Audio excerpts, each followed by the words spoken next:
She said to me once, I wish you would just kill yourself. You're such a burden to me. He said, I think I was 9 when my mom drove me down to the deepest part of Baja California. And she walks me up to an orphanage and she knocks on the door, and the guy comes to the door and she says, I found this kid.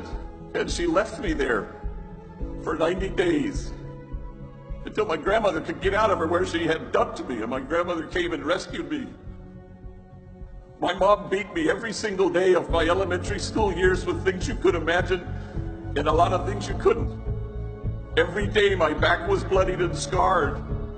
In fact, I had to wear 3 t-shirts to school each day. First t-shirt because the blood would seep through, and second t-shirt you could still see it. Finally, the third t-shirt you couldn't see any blood.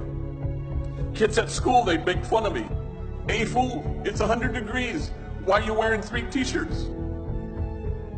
And then he stopped speaking, so overwhelmed with emotion. And he seemed to be staring at a piece of his story that only he could see.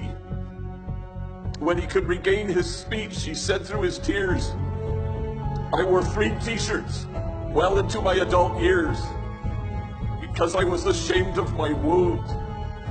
I didn't want anybody to see them. But now I welcome my wounds. I run my fingers over my scars. My wounds are my friends. After all, how can I help heal the wounded if I don't welcome my own wounds? And awe came upon everyone. The measure of our compassion lies not in our service of those on the margin, but only in our willingness to see ourselves in kinship with them. You have to brace yourselves because people will accuse you of wasting your time. You stand with the poor and the powerless and the voiceless. You stand with those whose dignity has been denied. And you stand with those whose burdens are more than they can bear.